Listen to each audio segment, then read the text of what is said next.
Are you tired of feeling uncertain about when to buy or sell in the market? Imagine having a powerful tool that could potentially boost your trading profits and get you funded more quickly. Today I'm going to reveal the secret to mastering support and resistance levels that can transform your trading strategy. Stay tuned to discover how you can start trading with more confidence and clarity. My name is Pep and I'm a six-figure funded trader, and I'm here to make you a more confident and profitable trader. In this video we're diving deep into the art of utilizing support and resistance to enhance your trading performance. Support and resistance are fundamental concepts in technical analysis that every trader should understand. Support represents a price level where a market tends to stop falling and may start to rise, as it is perceived as a level where buying interest exceeds selling pressure. Resistance, on the other hand, is a price level where a market tends to stop rising and may start to decline, as it is perceived as a level where selling interest exceeds buying pressure. One of the biggest challenges traders face is identifying key entry and exit points in the market. This is where support and resistance levels come into play. They act as critical markers on price charts, offering valuable insights into market behavior. So today I'm going to equip you with 3 powerful techniques to master support and resistance effectively. By the end of this video, you'll understand how to use horizontal support and resistance, dynamic support and resistance using moving averages, and channel support and resistance to make informed trading decisions. Implementing these strategies correctly can significantly increase your profitability and confidence when trying to get your funded account. So to sum up, mastering support and resistance is a game changer for traders. It's at the core of all trading strategies. By incorporating these 3 techniques, you'll gain a deeper understanding of market dynamics and improve your trading success rate. Right, so let's start off by diving into horizontal support and resistance.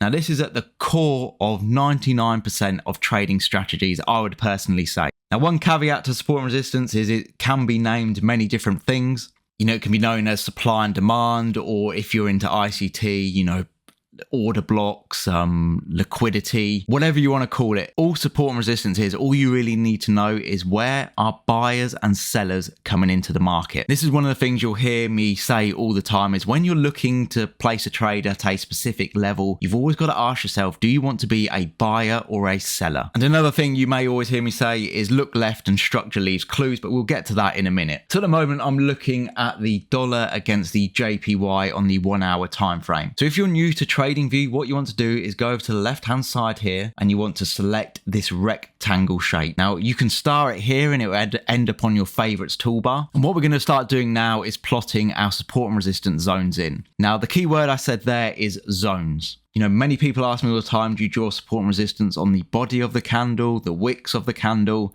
And what I do personally is I use the bodies and the wick. So to start off with my resistance, I'm going to grab the rectangle tool. I'm going to draw it across here. So why have I done that? So we had strong selling pressure from this level. Again, we retraced. Again, we saw more selling pressure, another large roll to the downside. And then as we approached this level again, more sellers come into the market.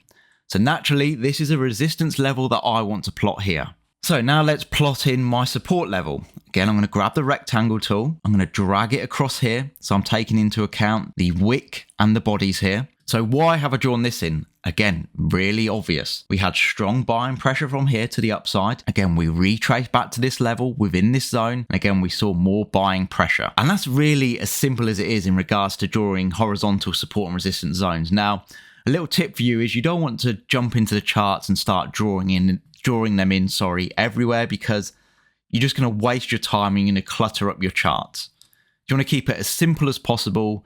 You just want to focus on where price currently is. So now all you need to do is play the waiting game. And this applies to all support and resistance concepts. Is you're just waiting, sitting on your hands, not rushing and placing trades.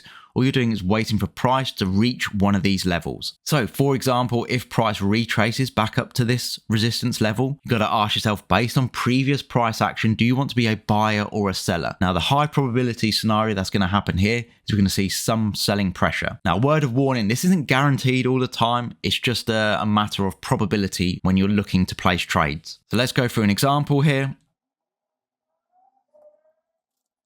Okay, so now price has reached our resistance level here, so it's entered into our zone. Now I'm going to teach you about entries in a different video, but in this instance, like I've just mentioned, do you want to be a buyer or a seller here? That's the key question you need to ask yourself. Now, if you remember earlier what I said, look left and structure leaves clues. If we drag this across over here, what do we have over here? We have more selling pressure here. So that's an additional confluence that this level could act as resistance again. And as you can see, we continue to roll over to the downside here. Again, let's say that's a profitable trade. Again, you're sitting on your hands now. You've taken your take profit. All you have to do is wait for price to reach one of your levels again. Again, we've entered this zone. We see, potentially a candlestick setup. Again, we'll go through that in another video. But again, you've got to ask yourself, do you want to be a buyer or a seller? Just keep asking yourself that, and that's going to make you a much more profitable trader, and you're going to make a lot more better decisions. And again, we've rolled over to the downside. Now we're heading into our support zone. And again, you got to ask yourself, do you want to be a buyer or a seller based on previous price action? The high probability scenario that's going to happen is we're going to see some buying pressure within this zone here.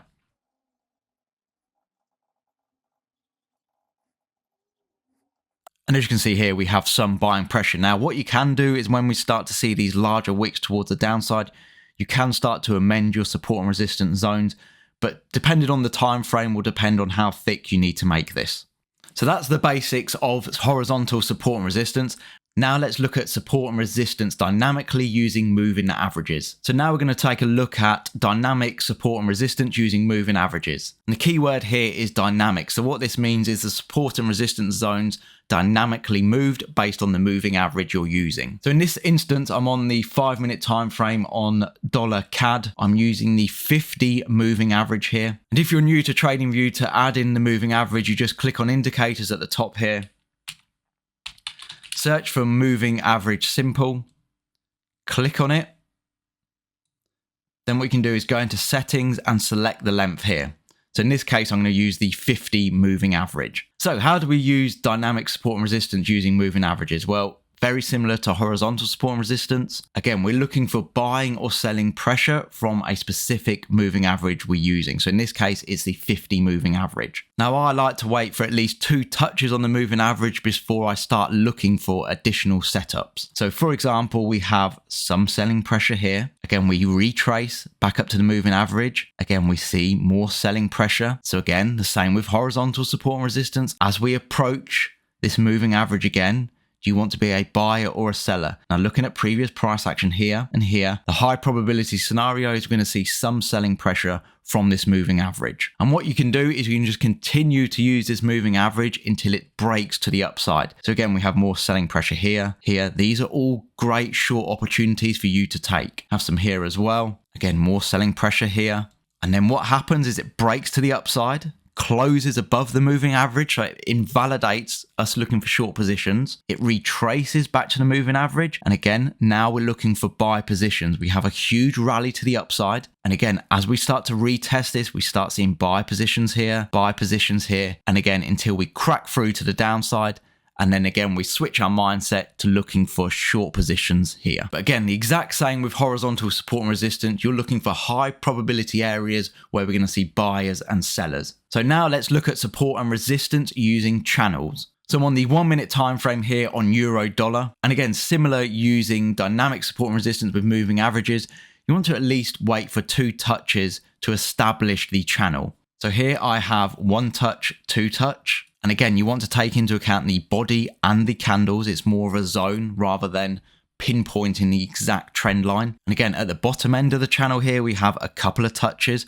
So now we have an established channel. So again, as price starts to retest this channel on the upper band here, a great opportunity for you to look for short positions. Now, quick tip, if you're in a descending channel, so a channel that is in a bearish trend, ideally you don't want to be looking for buy positions here. If you do, you may want to consider reducing your risk, but the old saying goes, the trend is your friend. So if I was you, I would just stick with short positions if it's in a descending channel.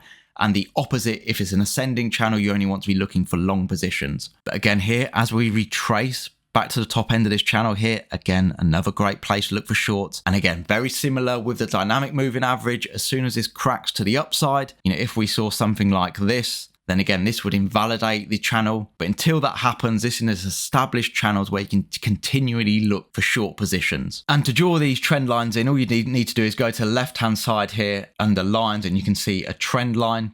Another tip for you is you can use the parallel channel tool as well. So if we take this, we'll mark it up. Again, it just creates that more thickness so you can take into account the body and the wicks of the channel. And again, here we're in ascending channel. So again, as price starts to retest the bottom end of this channel, great place for you to look for buy positions. And we rally up. Again, we've got this established channel here, a couple of touches on the upper end of the channel. As we retrace to the bottom end of this channel, again, great opportunities for you to look for buy positions. If you have any questions around what I've just gone through, please let me know in the comments section and I'll happily help. Now, as always with trading, remember consistency and discipline are key. So I hope you enjoyed the video. Please like the video and subscribe to the channel, and I'll see you in the next one.